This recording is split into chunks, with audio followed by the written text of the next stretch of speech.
Ni hao. என்னது கன்ஃபியூஸ்டாக இருக்கீங்களா? Chinese way of saying good morning. So அப்போ யார் கூட இருக்கிறோம்? Somebody from China.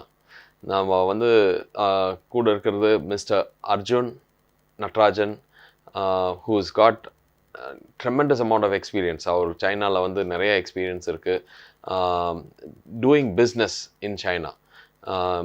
அண்ட் அங்கேருந்து பிஸ்னஸஸ் எப்படி இந்தியாவில் இன்வெஸ்ட்மெண்ட்ஸ் கொண்டாடுறது, சைனீஸும் இந்தியன்ஸையும் எப்படி கனெக்ட் பண்ணுறது டு டூ பிஸ்னஸ், இதெல்லாம் ஒரு கன்சல்டிங் ஃபர்ம் வச்சுருக்காரு. And he has got an office in China, but native of India and Salem. So இந்த மாதிரி டிஃப்ரெண்ட் பீப்புளை இந்த நம்மவர் ப்ரோக்ராமில் கொண்டாடுறது தான் என்னோட ப்ராமிஸ் டு யூ. அண்ட் அதை வந்து ஐ கீப் இட் ஆல்வேஸ். வணக்கம். வணக்கம். வணக்கம் to everybody and good morning and hello to everybody as well. So நீ ஹாவ்னா வந்து குட் மார்னிங், அதை கற்றுக்குங்க. இந்த சைனீஸ் பற்றி தான், சைனா அண்ட் சைனீஸோட கோர் கேரக்டர்ஸ், அவங்களோட கேரக்டர்ஸ் என்னென்ன, அவங்கள்ட்ட என்னென்ன கற்றுக்கலாம், அங்கே சைனாக்கு போனோம்னா நம்ம என்னென்ன பண்ணணும் பண்ணக்கூடாது, பிஸ்னஸ் பண்ணணும்னா ஸ்டெப் வைஸ் எப்படி பிஸ்னஸ் நம்ம ஸ்டார்ட் பண்ணலாம், அங்கே என்னென்ன ஆப்பர்ச்சுனிட்டிஸ் இருக்குது டு டூ பிஸ்னஸ், அண்ட் இந்த அங்கேருந்து என்னென்ன ப்ராடக்ட்ஸ் நம்ம இங்கே கொண்டாடலாம். நிறைய ப்ராடக்ட்ஸ் ஏற்கனவே இங்கே வந்துடுச்சு, பட் மோர் தென் ப்ராடக்ட்ஸ் அங்கே நிறைய investments are open now. So முதல்ல வந்து ஒரு 20-25 வருஷத்துக்கு முன்னாடி சைனா நம்ம இந்தியா மாதிரி இருந்தப்போ ஜப்பான் வந்து நிறைய இன்வெஸ்ட்மெண்ட் சைனாக்குள்ளார கொண்டு வந்திருக்காங்க. now சைனா வந்து ஒரு சூப்பர் பவர் ஆயிடுச்சு. இட் இஸ் ஆல்மோஸ்ட் அமெரிக்காவுக்கு அடுத்தது நம்பர் 2ல் இருக்கிறாங்க. ஸோ அவங்க வந்து now நிறைய பணம் வச்சுட்டு அவங்க இன்வெஸ்ட் பண்ணுறதுக்கு தயாராக இருக்காங்க, both government and private enterprises. So அந்த இன்வெஸ்ட்மெண்ட்ஸை எப்படி மெத்தாடிக்கலாக ஒரு ப்ராப்பர் சேனலில் உள்ளே கொண்டாடலாம் அப்படிங்கிறது நம்ம அர்ஜுன்கிட்ட பார்க்க போகிறோம். Arjun is a good friend and relative of mind. So நிறைய அவுட்லேருந்து நான் கற்றுக்கிட்டேன். I wanted to share all those things with you. 1 hour பத்தாது, but as much as possible நாங்கள் will cramp in. Arjun, first I want to know உங்களோட பூர்வீகம் எது, நீங்கள் எங்கெங்கே படிச்சீங்க, சைனாவில் எப்படி போய் land ஆனீங்க? Sure. I mean, I want to thank Dr.Sasi for having me on the show and to all the viewers watching it. So, I mean, I'm a native of Salem. So, I was born in the Kongu belt. So, I've done a lot of my schoolings around this region. But though I've always traveled up and down for school or let it be for even fun. Chinna vayasula kuda when I used to have a lot of holiday occasions, appa eppome said, go outside, see something. So, he always encouraged that. And he was willing to financially sponsor that. Adinala konja there was a lot of convenience for me to go abroad, come and see. And I've always done international boarding la panadadnala. I was in a group of people from different parts of the world, let it be from US especially and UK and certain parts of Asia, Central Asia la irundhu vandirundanga. So that gave me a holistic perspective of how different people, different cultures actually operate and how we can learn from them.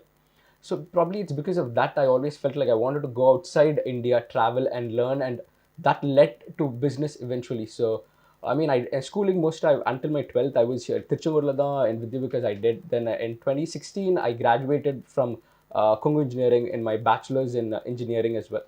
And after that, my whole entrepreneurial and my management spirit kind of took over, where I wanted to do something of my own, have a career change after I worked in the telecom sector.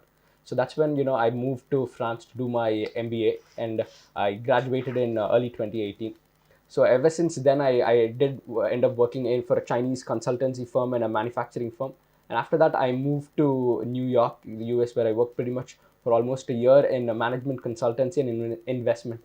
What we actually do is help companies, let it be in North America, in France and China, how to take the domestic market and how to move and set up operations overseas, that with a huge focus in Eastern Europe and in China. Good. So இதில் வந்து ரொம்ப முக்கியமானது நான் எடுத்துக்கிட்டது, younger ஏஜ்லேயே வந்து அவங்க அப்பா encourage பண்ணது. அப்பான்னு சொல்கிறப்போ அப்பா அம்மா 2 பேரும் என்கரேஜிங் ஹிம் டு ட்ராவல். நீங்கள் போய் வேறு ஊரில் போய் பாரு, மற்ற கல்ச்சர்ஸை போய் பாரு, மற்ற ஃபுட்டு சாப்பிடு. அந்த மற்ற லாங்குவேஜஸ் கற்றுக்கோ அப்படிங்கிறது வந்து Natarajan uncle has been encouraging.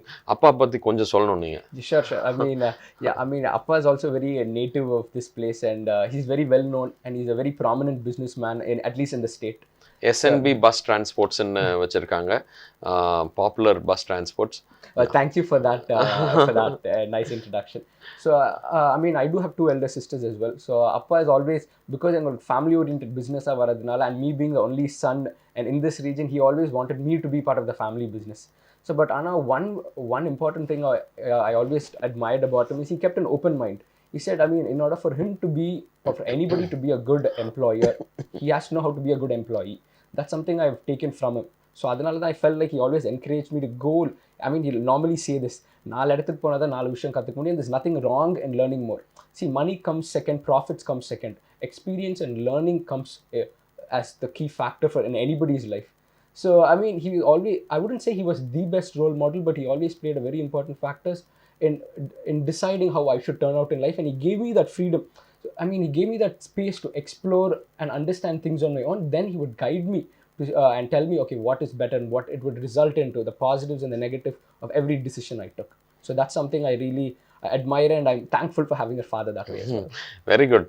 So இந்த மாதிரி ஒரு பையன் கிடைக்கிறதுக்கு அவர் கொடுத்து வச்சிருக்கணும், அண்ட் இந்த மாதிரி அப்பா கிடைக்கிறதுக்கு நீங்க கொடுத்து வச்சிருக்கணும். அண்ட் அவ்வளோ என்கரேஜிங்காக அவர் பண்ணதை அதை கிராஸ் பண்ணிக்கிறாங்க பாருங்க. நிறைய பசங்க வந்து அந்த ஆப்பர்ச்சுனிட்டியை வந்து அந்த பிடிக்க மாட்டாங்க. ஸோ இவர் வந்து ஃப்ரான்ஸில் போய் எம்பிஏ பண்ணிவிட்டு சைனாவில் போய் he setup an office. And அங்கே எப்படி என்ன கைண்ட் ஆஃப் இது வச்சுருக்கீங்க? Do you have a partner there? Yeah, so in China, it's not very easy for a completely a foreign-owned enterprise அங்கே solo operate பண்ணுறதுக்கு. So you either have to have a joint venture or be owned by a Chinese firm. That's how you can operate. இப்போ I mean, manufacturing units are set பண்ணுறது, it's fine, but you still need to have a Chinese party involved in it. எங்களுக்கு it's a consultancy firm. So in order to get Chinese clients to invest in India or in any part of the world, because it's an outbound investment from China, so you need to have a Chinese business partner, because they understand the local market. It's like think global, act local. So that's the philosophy we go with. And the local partners or the connections, when it comes on board, it becomes really helpful in a business setting. Right. So இந்த இது சொல்கிறப்போ I want to know first, before going into the details, சைனாவோட geography.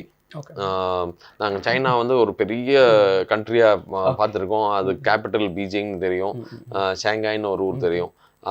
Just tell us a little about the geography of that place. Okay, so one of the countries that India borders apart from Pakistan, Nepal and Bhutan is China. So that China, from the Indian map, it would come under northeast. So China borders Russia, North Korea, and I mean and Mongolia, majorly speaking, and a few Southeast Asian countries, small Southeast Asian countries. So unlike India, China is not a democratic nation. So it's not the Jananayagam edum illanga, the form of governance. It's a very capitalistic, communist form of government. So they just have one political party that's been in power for almost 40 years.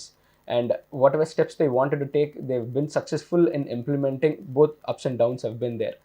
So unlike in India, you have one system that completely governs the entire Indian system, meaning that there's one Indian constitution for whole geography of India. But for China, it is not the case. You have one country, and it's like two systems, one country. So you have regions such as Hong Kong, Macau, and Taiwan that are also part of the Republic of China as a country, but they have their own government, they have their own currency, they have their own passports, they have their own country flag. Oh, let me stop here. இப்போ வந்து ஹாங்காங்கிறது தனியாகவே செயல்படுதா? Yeah, Hong Kong is part of China, but we have something called mainland China. Yeah. So Hong Kong is not part of mainland China, but it's still, if let's just say if the Chinese government in Beijing decides to do something, they would work with the Hong Kong government to implement it.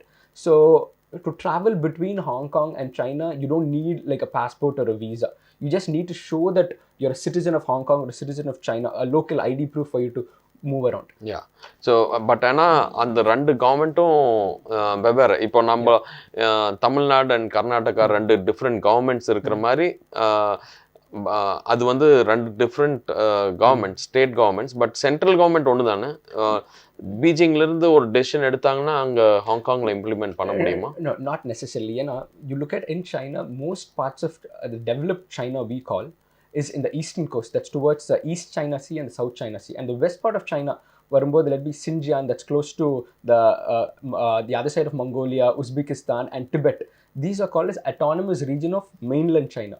What that means by being an autonomous region, let's just say like Namburla, you have central government and state government. So any decision a central government takes will be passed as a law in the state government, provided that it's tailored to fit each state. But in India, when you look at Jammu and Kashmir, there is no what do you call a chief minister in Jammu and Kashmir. It is completely, there are certain states that are completely under the control of the president himself or the governor. I mean, that's like the government as such, not like an elected party. Likewise, these autonomous regions, they don't have an elected member. It is completely under the control of the Beijing government and the military of the government. So the autonomous regions, because they're completely the government control, where Hong Kong and Macau, they're not completely under their control, but Beijing government does have a certain amount of influence. But see, it's a very sensitive issue to talk about this, because they're not part of complete mainland China. Whatever rules you play in mainland China does not apply here. For a fact, in Hong Kong, you have elections. So just like it's in a way it's democratic. Just how you elect any of your candidates in Hong Kong, it's elected, but that cannot happen in mainland China. Okay. So that's what we call one country, two systems. Wow, good. So இந்த மாதிரி ஒரு marriage of two different kind of cultures, because Britishல இருந்து இப்போதான் recent maybe 10 years. No, not 10 years. I think in 1997 or 95 it. Okay. Yeah. So British 20 back, 20 years, 20 years or so. So அந்த same சிஸ்டமை இன்னும் follow பண்ணிட்டு இருக்காங்க. இவங்க வந்து இவங்களோட சிஸ்டமை இம்ப்ளிமெண்ட் பண்ணல. இதோ இந்த கம்யூனிஸ்ட் கைண்ட் ஆஃப் இதை இன்னும் இம்ப்ளிமெண்ட் பண்ணல. The agreement, I think Britain handed over Hong Kong to China, the Chinese government in 1997. And in that treaty, what they say is for 50 years, Hong Kong will continue to remain as an independent state. So meaning that however they want to operate as a country, or I mean as a separate unit, I wouldn't say a country, like let it whatever form of government they wanted, they could implement it freely. And China accepted these conditions, signing the treaty that allowed Hong Kong to be part of China as a whole. But this contract expires, or the treaty expires in 2047, 45 or 47. So once that treaty expires, what's going to happen is Hong Kong is not going to be a separate entity of its own. It's going to be infused with mainland China. So it's not going to be one country, two systems. It's going to be one country as a whole. Okay. But how they are going to, work on that, find a common ground, that's still being discussed and debated on. Fantastic. So இது வந்து இப்போ நீங்கள் ஒரு company வச்சுருக்கிறீங்க, இன்னொரு சின்ன கம்பெனியை take over பண்ணிங்கன்னா அதோட கல்ச்சரையும் நான் புரிஞ்சுக்கிட்டு அதோட இம்பார்ட்டன்ஸையும் தெரிஞ்சுக்கிட்டு அது அந்த மாதிரியே ஃபங்க்ஷன் பண்ண வைக்கிறது. So and it is doing well. So பரவாயில்லையே, அதுலேருந்து அவங்க அப்ரிஷியேட் பண்ணணும். பிகாஸ் எங்களுக்கு இருக்கிற பெர்ஸ்பெக்டிவ் என்னென்னா, அங்கே வந்து தே ஃபோர்ஸ் திங்ஸ், அவங்க சொல்கிறது தான் சட்டம், அண்ட் டிக்டேட்டர்ஷிப் இருக்குது அப்படின்லாம் இருக்குது. நீங்கள் அந்த மாதிரி எதாவது ஃபீல் பண்ணுறீங்களா? See, there's always two sides to of any story. Let it be the good cause and let it be the bad cause. Well, what you're hearing and seeing in the media, I'm not saying it's incorrect. It's also partly true. But what I would say is focus on the good things that the government has done. Correct. Even if you look at the Modi's government, they've done a lot of good things which people do not, actually acknowledge and recognize. You focus on the things that Modi government did not deliver. See, no government can be 100% effective. All we can worry about is, are they moving forward in the right direction? And the efforts they've taken, can a very common man, even in a very common man who's in a blue-collar labor job, can he get the benefits of what the government is trying to change?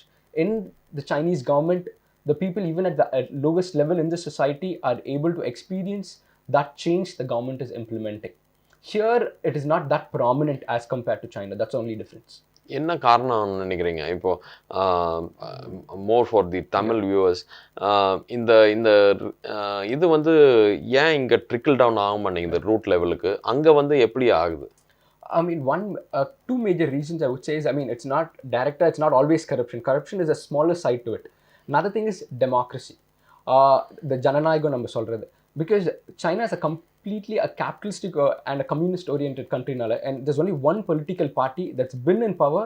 China became a country in 1949 in, I believe in October 1, they got their independence. They became, our constitution was written. So since then, it's just one major party that's been in complete power. I mean, few parties came, they fought, but at least for the past 30 years, it's just one party that's called the Party of China. So whatever steps that party takes, it can be implemented on the long run. Let's look at our recent elections. If Modi did not win, so whatever steps Modi had taken earlier, definitely the opposition party, Congress would have come and nullified it. They would have, destroyed it. Same thing with the US elections. When Obama was there, he implemented a very good healthcare system called Obama Healthcare. And Donald Trump, when he came into power, when he was elected president, he came in, he completely shut down Obama Healthcare. So in democracy, it is just any good thing that's being done can always be degraded down or diluted by the next government or a different government. And there's just one form of government. Everybody has that same vision. It's just the representative of the party on the public's face changes, but our vision is unified and unilateral. So they can continue to implement over the course of time. Okay, so அதில் நிறைய advantages நீங்கள் பார்க்குறீங்க. Fine. இப்போ வந்து business நம்ம start பண்ணோம், அங்கே சைனாவில் ஸ்டார்ட் பண்ணோம்னா, what are those 1, 2, 3, 4 steps? The first thing I would say is, if you're looking into manufacturing, setting up a unit there, right now wouldn't be the best bet, because China developed as a global manufacturing hub. One reason because of its cheap labor cost and low power rates.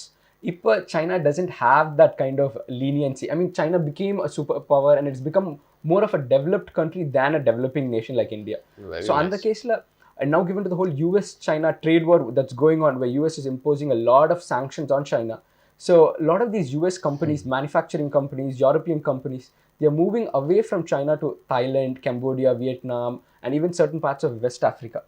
And they're considering India as an option. So far, India, what has India given to the world? When you go abroad outside India, when you say India, people will generally look at IT and medicine. Basically, it's all service-oriented industry. So India has always been a service-oriented economy, where China has been an export or a manufacture-oriented economy. And now India is realizing that, and India is moving towards what do you call an export-oriented economy. That's the whole campaign of Swachh Bharat and Make in India campaign by Prime Minister Modi. Super. So இப்போ வந்து அந்த opportunities for us to export products, what எங்க China எங்கெங்கெல்லாம் பண்ணிட்டு இருந்தாங்களோ அந்த இதுக்கு நாமளும் பண்றதுக்கு இப்போ ஒரு வாய்ப்பு இருக்கு. Yes, definitely. But where China would play a role, or any other foreign country would play a role, is, see, where India excels is the cheap labor cost and the cheap acquisition of land prices and low power prices compared to the grid. But what we don't have is the sophistication in technology, which is possessed by Japanese, Chinese, Germans, Americans, and Eastern European countries. So that's how India would actually collaborate. Pretty much how initially, when China did not have this technology, a lot of these Japanese investments in Japanese technology kind of helped China develop. So how China was 30 years or 20 years back in terms of its infrastructure, in terms of its economic growth, in terms of its investment potential, that's exactly where India is today. So a best example for India to look up to, it's not US, it's not UK, it's not Germany, it's China, because the problems they faced and how they tackled it and navigated it is something that we can learn and implement ourselves for us to be progressive and be effective in terms of the economic ecosystem. Right. So அந்த kind of திங்ஸ்லாம் வந்து நீங்கள் சைனாவில் வந்து 20 இயர்ஸ்க்கு முன்னாடி எப்படி இருந்ததோ அது இந்தியா இருக்குது. இப்போ நாம் என்னவா நான் ரெடியாக இருக்கணும் ஃபார் இதை வந்து அக்செப்ட் பண்ணிக்கிறதுக்கு, இப்போது to get in those investments? I mean, already the Indian government, Modi's government has taken a lot of initiatives. Recently, even like certain developed states in India, you would say Maharashtra, Haryana, Tamil Nadu, Andhra Pradesh, these are the states that contribute a lot to the Indian economy. So why they contribute a lot is not just because they have favorable infrastructure and low labor costs. It is because they are more open to FDI and the regulations and the governance. So in a lot of these sectors in these states, they welcome foreign direct investments, and a lot of policies revolving around it. I mean, you look at an industrial park or a special economic zone, we say.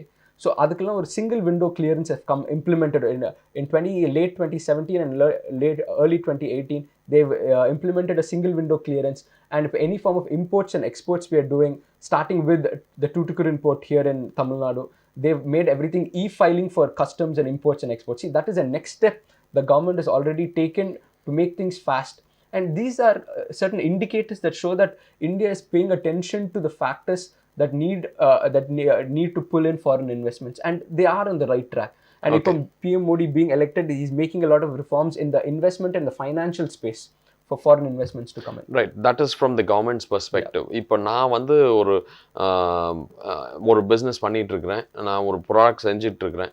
நான் என்ன தயார்படுத்திக்கணும், or what should I change for me to get in Chinese investments?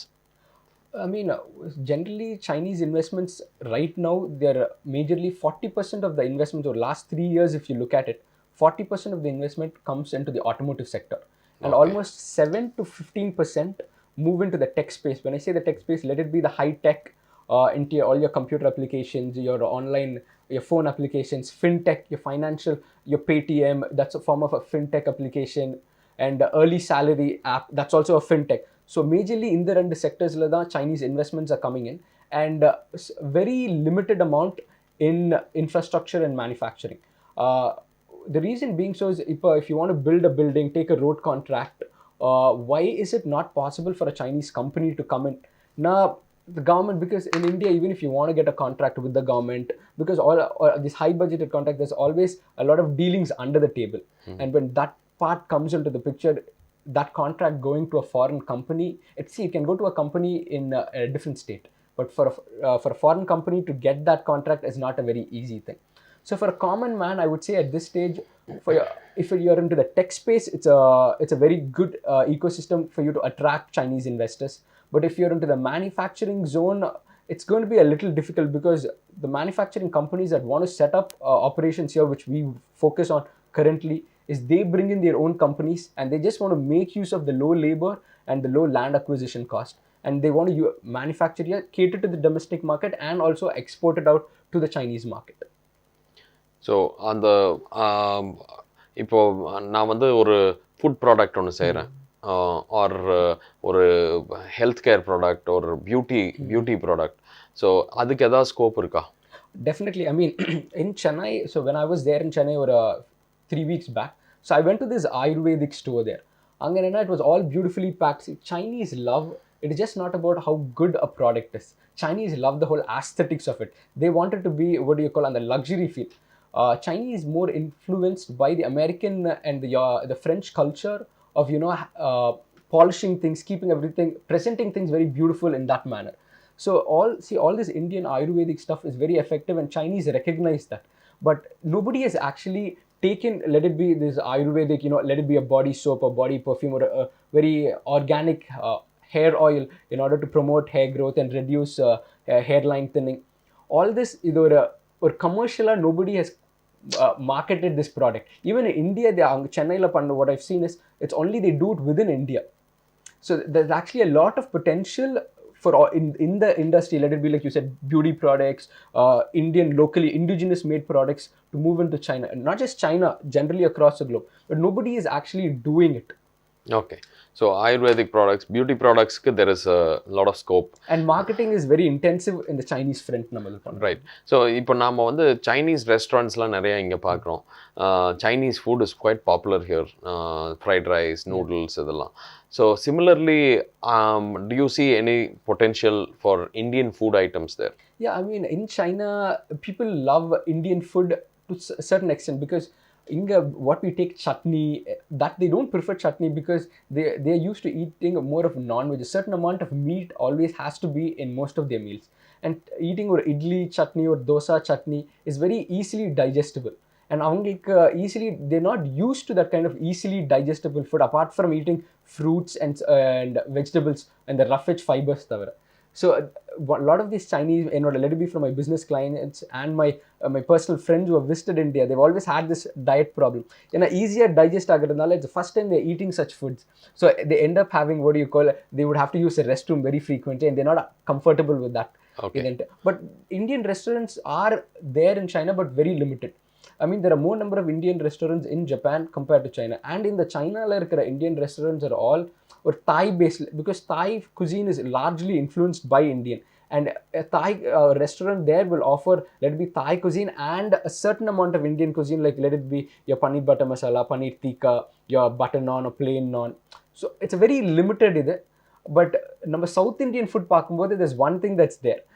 Idli is there. And idli, they don't eat it with chutney. It's more of a sweet idli where you can eat it plainer. And another one is the number puri or chole bhatura in North la solra mari. Then they call it as the bubble pancake. So இது ரெண்டும் ஒரு South Indian dish.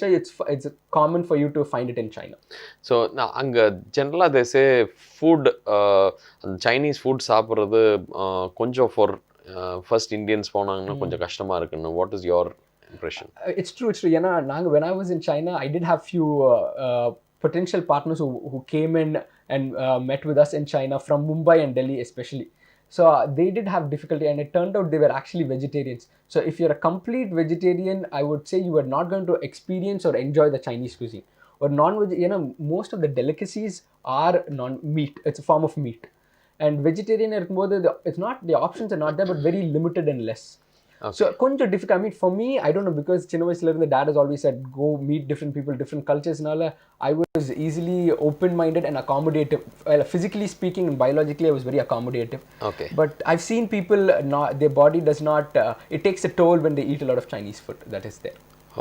So அவங்க எப்படி அந்த ஃபிட்டாக இருக்க முடியுது? ஏன்னா அங்கே நான் சைனாவில் விசிட் பண்ணப்போ ஒரு பிஸி ஸ்ட்ரீட்டில் நின்று பார்த்துட்டு இருந்தேன். Very difficult, very rarely I see மக்கள் வெயிட் போட்டு டம்மியோடலாம். அவங்களுக்கு is it there in their gene or அவங்களுக்கு their conscious? Gene is, I wouldn't say it's completely in their gene, but that's because China, they have these two important things that are at the very foundation of their culture. Right from, what do you call, your 1 year old, always you're 60, 70 years old, it's part of your culture. If you cannot maintain time and if you cannot take care of your body, what can you actually do or accomplish in your life? Two basic things. So it's perfect. So infused into their DNA that when they see someone fat or someone well fed in China, they'll be like, okay, if he cannot take care of himself, I mean, there's no point in me doing business with him. I mean, business is a first essential step for a contact to be made with another person. If I don't want to do business with you, people will completely neglect you out of the whole community or thing. So they're very conscious about, maintaining their body, keeping themselves fit. That's why you see a lot of Chinese, they're not just, fit, but they're very thin and slim. I mean, not to a level where they're unhealthy, they balance it out. சரி, இப்போ for the Tamil ஆடியன்ஸுக்கு நீங்கள் வந்து டிசிப்ளின்டாக இல்லை, உங்கள் time consciousness இல்லை, உங்கள் உடம்பை நீங்களே பார்த்துக்க முடியலைன்னா நீங்கள் வந்து பிஸ்னஸ் செய்கிறதுக்கு ஃபிட்டே இல்லைன்னு அவங்க முடிவு பண்ணிடுறாங்க நீங்கள் பார்த்தோன்னே. ஸோ அவங்க அப்படின்னா அந்த என்டையர் சைனாவே இஸ் மூவிங் டுவர்ட்ஸ் ஒரு நீங்கள் வந்து ஒரு பிஸ்னஸ், ஒரு மீனிங், அதாவது டிசிப்ளின்டாக இருக்கணும் வாழ்க்கையில் அப்படிங்கிறது வந்து சின்ன குழந்தையிலேருந்து பெரியவங்க வரைக்கும் எல்லாத்துக்குமே இருக்கு போல் இருக்கு. I mean, how this இந்த ஒரு type of ஒரு mentality started was how British Raj வந்து they colonized India. For a certain amount of time, the Japanese, they didn't completely colonize because China, India, it's very, very big. So at least the important regions of China, Japanese empire did colonize them. So how the British Raj treated Indians or any brown skinned people as a second class citizens, Japanese treated Chinese as a second class citizens. So it's because of the mentality. When I talk to my, let it be my friends, my colleagues, businessmen, avanga grandparents kuda pesumbodhu, they'll be able to relate to this in a very personal scale. So what they say is, because of this in the Japanese invasion and the colonization, they always felt like they had to be better. They have to do things better. So there is no place for, the second best or the third best. You have to be the best. and the mentality it's become very that's why you see a lot of these like in US or Europe, a lot of these tech oriented ellame Chinese and Indians are irupanga. A huge amount of Silicon Valley la irukku almost 70-80% it's Indians and Chinese tha. Oh, okay. So இங்கே இப்போ வந்து language பொறுத்த வரைக்கும் அங்கே ப்ரிடாமினண்ட்டாக Chinese தான் பேசுகிறாங்க. சைனீஸில் இப்போ நம்ம ஹிந்தி, தமிழ், மலையாளம்லாம் இருக்கிற மாதிரி அங்கே என்னென்ன கைண்ட் ஆஃப் லாங்குவேஜஸ் இருக்குது? So when we say Chinese now, the actual language, a lot of people are in the misconception. It's like saying, do you speak in Indianese? No, Chinese is not a language. I mean, we call it Chinese, but the actual term is called Mandarin. Mandarin. Yeah. So in mainland China, the major or the official language is, and there's only one official language, that's Mandarin. And in Hong Kong, they speak Cantonese. That is their official language. And in Taiwan, they speak Taiwanese. That is their official language. So though the script, the written script between Hong Kong, Taiwanese and Mandarin, it's very similar. It's the same script. If I say the same script, it doesn't mean it's easy. In China, in Mandarin, there are more than 3,000 alphabets or characters. Wow. So, I mean, and in 3,000 and above, in this 3,000, only people use around like 40 to 50% at tops.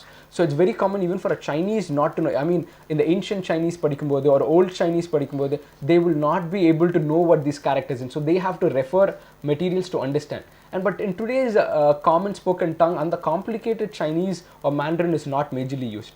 And each city or a province or economically influential region, if in Shanghai they have their own language called Shanghainese. So it is not similar to Mandarin, it's completely different. Oh my god.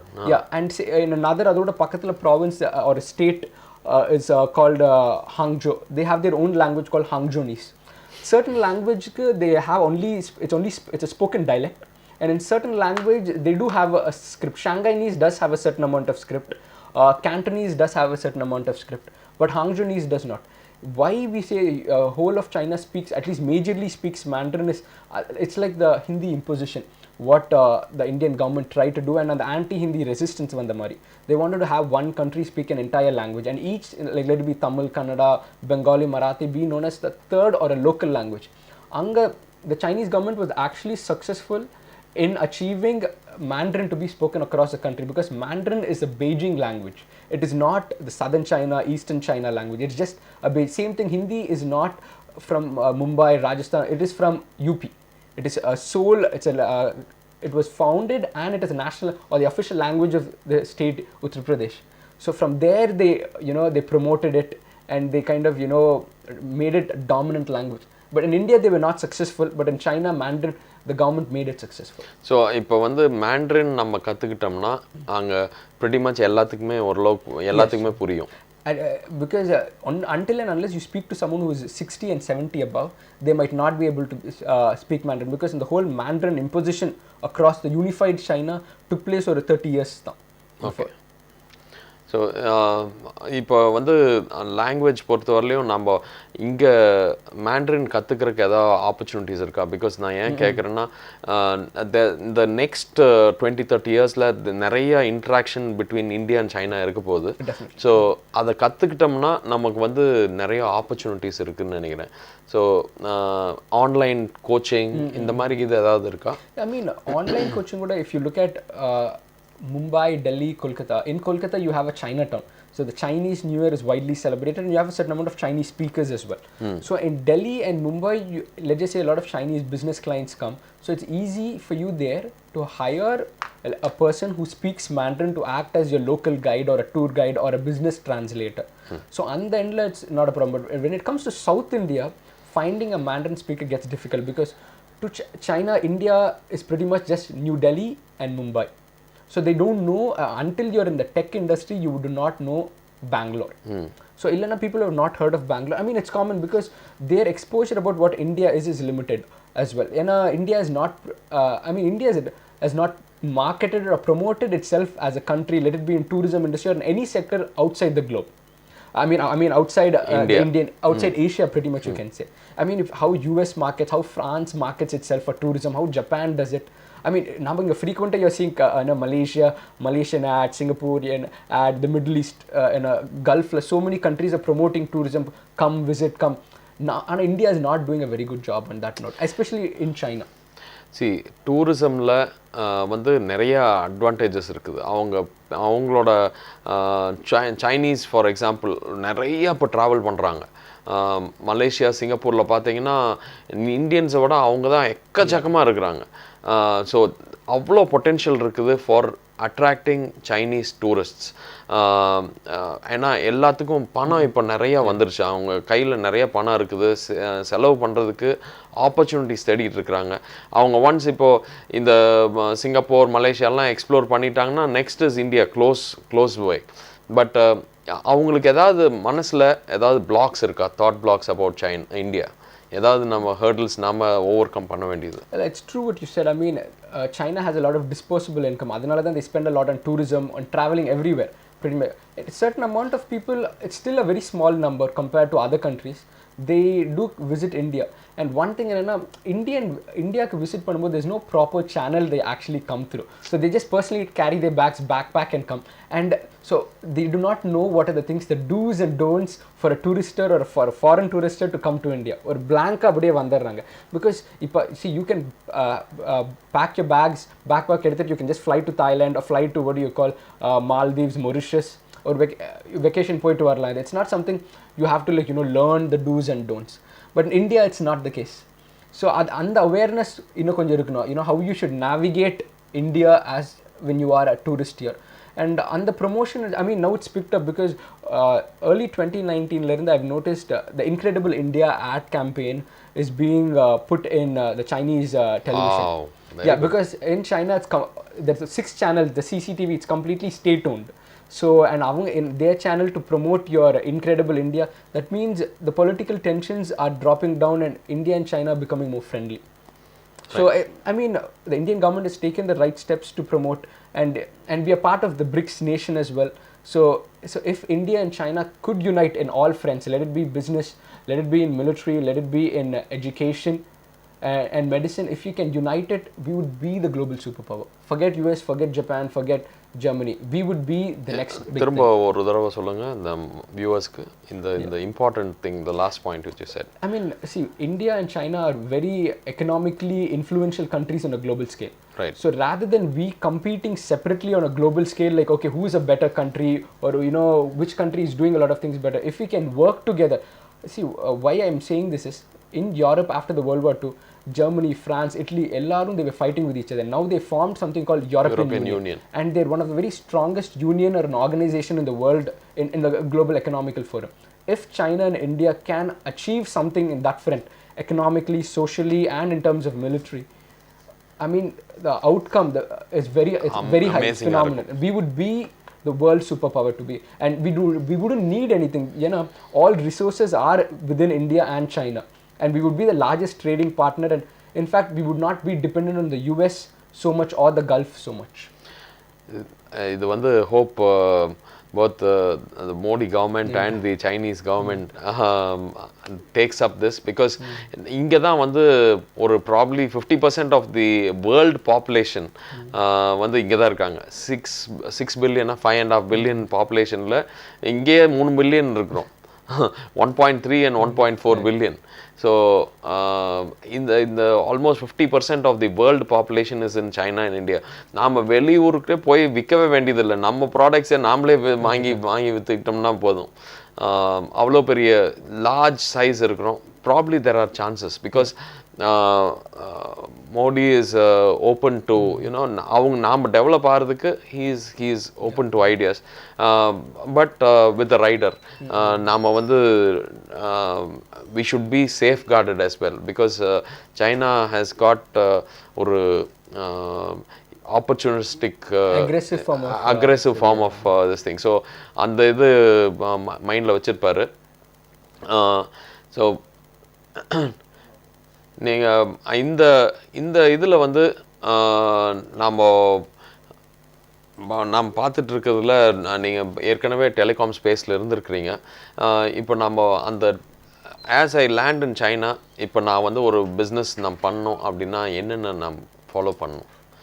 Okay, ஒரு foreigner-க்கு to have a company in China, it's not complicated. The paperwork, wherever it is, it's the same thing. Paperwork straight out, the government is going to give you the license to operate a business.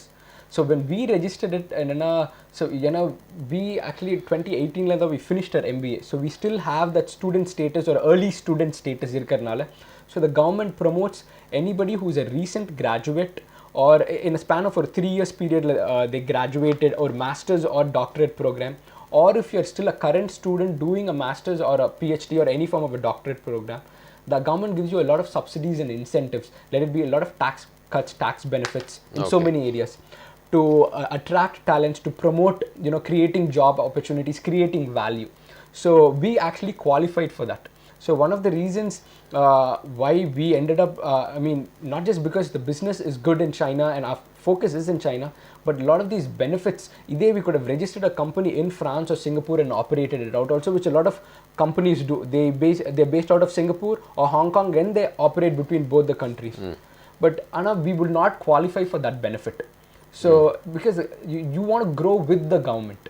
See, that's the best thing. It's always nice to have the support of the government. See, being profitable for a business is one way to measure the success of your business, but also another form of to measure how successful you are as a company or a business is the impact you create, the impact value. Very good. So we want to not just, profitability in terms of money and numbers is one thing, but touching people's lives. See, our goal is to bridge China and India, not to make just money between China and India.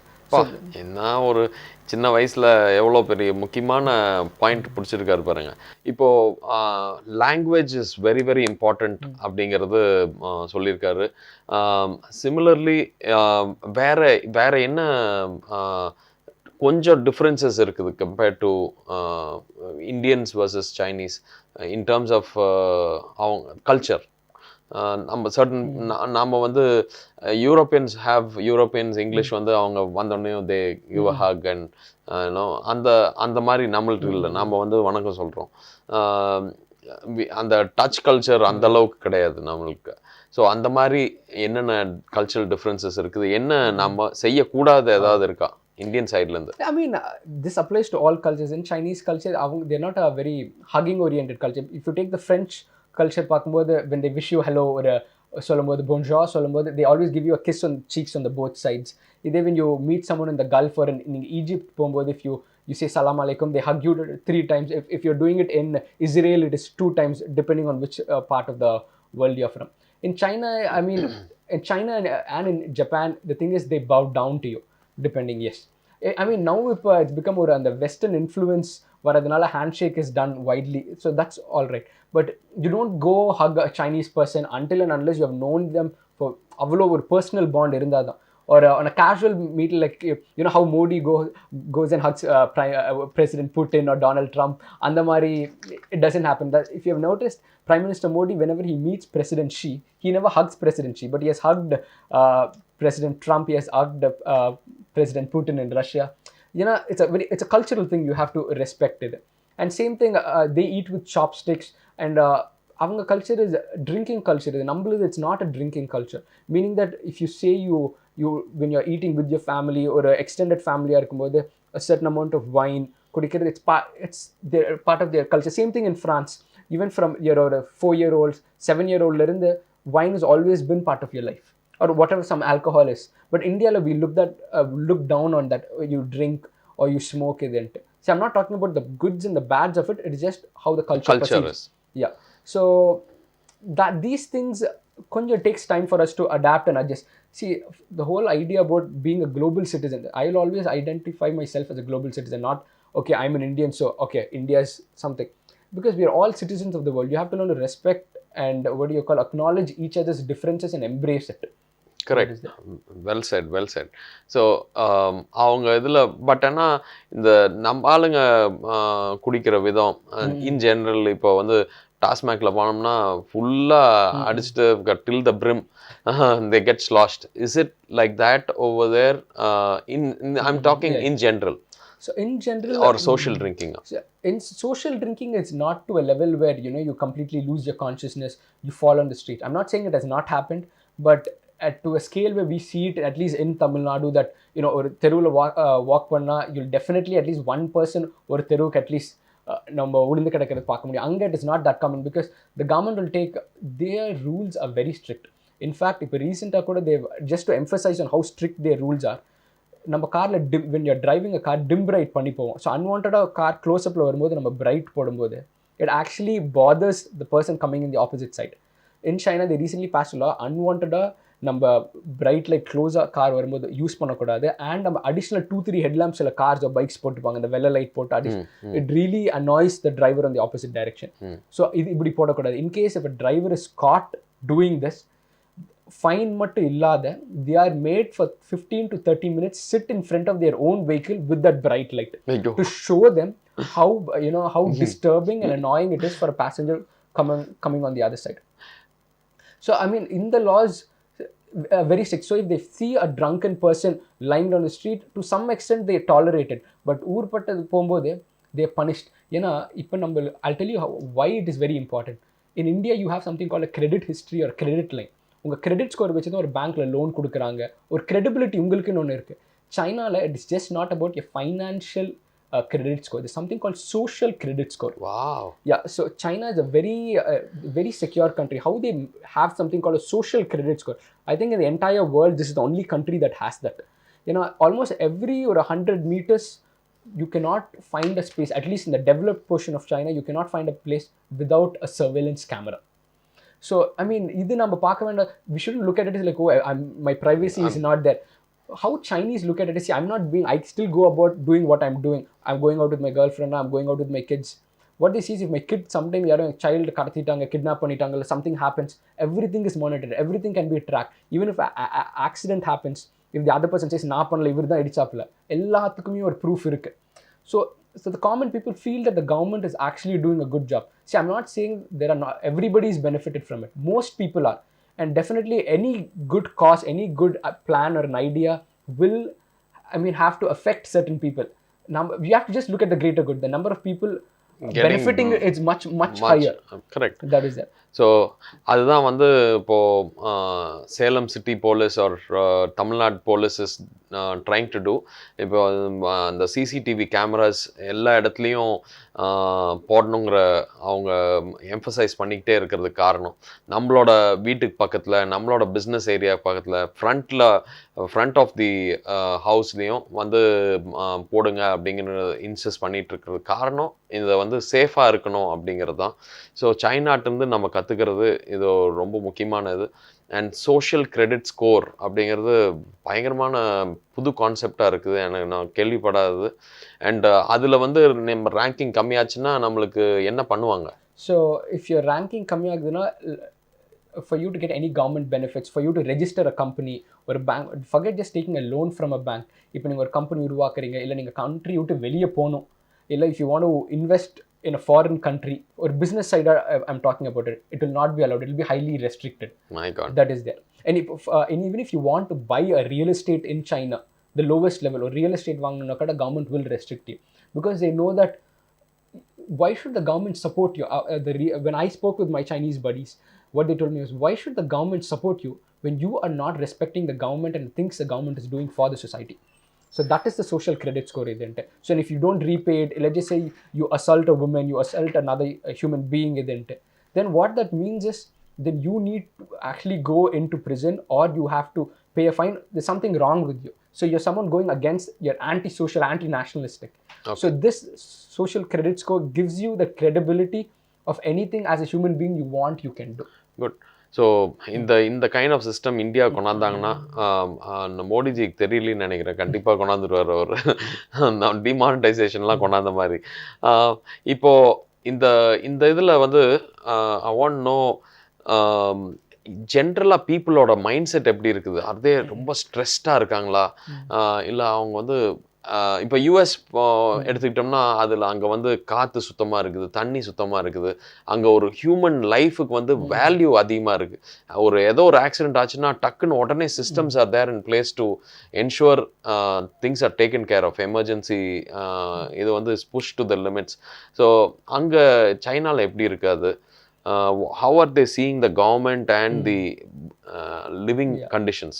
So, since you mentioned, okay, if someone meets with an accident or call panna, the healthcare system is much better in China than in India. When I say the healthcare, I'm not talking about the medical system of it. In terms of the facilitation of how the healthcare system works, that is much more sophisticated in China, at least in the developed side of China. But நீங்க சொன்ன மாதிரி, okay, the human rights. See, China is largely criticized on a global platform that it doesn't respect human rights. I mean, that is true. It's largely true. But see, you just still have to look at the better side to it. Correct. And because they sometimes the Chinese government decides to come take your land, or they're building a railroad in which you can get a stay order from the court and you can drag it on and all of that. But if the government wants to take away your land, there's nothing you can do about it. There's nothing you can say, because you'll be one of the very few people who will be impacted by it. So your voice will not be heard. So anything that doesn't promote the vision, the philosophies of the government will not be put up on the social media or an internet platform or in any media, because everything is regulated from your internet, because Google doesn't work there, YouTube, Facebook, none of it work there. They have an equivalent version and a much better version in certain sectors, but everything is highly restricted and regulated by the government. One thing is for safety reasons. Another one being is, I mean, that's how the Chinese government was built, because they closed down on the world. Or 30-40 years back, if I told you China, nobody didn't know China apart from Hong Kong. So that time they just were completely focusing on internal development, and that is why they were able to develop as one of the top 5 economies in the world. After US, it is China. India falls in the 5th place now, after Japan, Germany, and UK. So in the type of a development achieved pannanadhu, it's all because of this restriction. See, we shouldn't argue about it, who's right and who's wrong, because both have their ups and downs. Why can't a lot of people in personal why can't India move as fast as China, not develop as fast as China? Is because what we don't understand is China is like a high-speed train moving in a very high momentum without any obstruction. Exactly. When they see, as long as the ride is smooth, everybody's happy, everybody's okay. But imagine when you hit a bump, or avlo speed train, or car avlo faster, when you hit a bump, what happens? Everything goes crazy, chaos. I mean, right now it's like the government in the top chain, they decide they want to do something, or a new bill kondu varano, or a new project kondu varano, immediately next cycle update execute aayirudhu. Inga this each departments autonomously and combinedly they operate and function. So Indians, we have learned, why are Indians successful elsewhere is we have learned to navigate the business bureaucracy irrespective of whatever government that comes in. In China, without a certain form of government, it is not they cannot function. If they function, a lot of corruption happens. With the current government, corruption is less and they're able to function better. So closing remarks. Now நிறைய இன்னும் பேச வேண்டியது இருக்குது, but Arjun is also leaving in another 2 days time to China. திரும்ப next visit வரப்போ we'll have even more detailed discussion. On a closing note, இப்போ உங்களுக்கு இந்தியாவில் இருக்கிறதுக்கு கம்ஃபர்டபுளாக இருக்கா, இல்லை சைனாவில் இருக்க கம்ஃபர்டபுளாக இருக்கா? மீனிங் மக்களுக்காக in general, food, ease of living there, business, அவங்களோட இது அந்த கல்ச்சர், இதுக்கெல்லாம் கேட்குறேன். So ease of doing business is, I mean, depending on the industry and sector, both countries offer similar level of convenience, I would say. In terms of food, it is on your personal note, what kind of foods you prefer. For me, I've always felt Chinese food very comfortable, and I did not have any kind of issues with it. And there are people who will definitely have issues. It goes both ways. உங்களுக்கு personally, உங்களுக்கு are you comfortable apart from parents, relatives-லாம் இருக்கிறது தவிர நீங்க என்ன feel பண்றீங்க? I mean, I would gladly and honestly say honestly say that China is my second home. I would happily say that too. Okay, so நீங்க கம்ஃபர்டபுளா இருக்கிறீங்க அங்க. Okay, அங்க போறது ஐயோ ஸ்ட்ரெஸ்லாம் கிடையாது. You are actually very happy to be there, right? Okay, so அதான் அந்த க்ளோசிங் நோட். இப்போ நாம் நினைக்கிற பெர்ஸ்பெக்டிவ்ல சைனா போனால் ரொம்ப கஷ்டமாக இருக்கும் அப்படிங்கிற ஃபீலே கிடையாது. பிகாஸ் அவர் he's extremely comfortable in China. And உங்களுக்கு சைனாவில் பிஸ்னஸ் பண்ணுறதுக்கு ஏதாவது ஆப்பர்ச்சுனிட்டிஸ் தெரியணும், கேட்கணும் அப்படின்னா அவரோட contact details are there in the end of the program. And below the screens அப்பப்போ ஃப்ளாஷ் பண்ணுறோம். நீங்கள் you can write to him, your email also will be there. அவரோட கம்பெனி வெப்சைட் இஸ் தேர். நீங்கள் you can get into that and have a look as well. So thank you viewers for வாட்சிங். And திரும்ப நம்மவர் நிகழ்ச்சி கான்ஸ்டண்ட்டாக பார்த்துக்கிட்டே இருங்க. யூடியூப்லேயும் நீங்கள் ஜவஹர் டிவி ஸ்பேஸ் நம்மவர்னு போட்டு நீங்கள் அதை சப்ஸ்கிரைப் பண்ணுங்கள். நிறைய இந்த மாதிரி இன்ட்ரெஸ்டிங் டாபிக்ஸ் ஏற்கனவே ஷூட் பண்ணியிருக்கோம் அண்ட் இன்னும் வந்துக்கிட்டே இருக்குது. ஸோ திரும்ப நெக்ஸ்ட் வீக் சந்திக்கும் வரை விடைபெறுவது டாக்டர் சசிகுமார். வணக்கம். And Arjun as well. Thank you for everybody. Thank you to the viewers as well. She.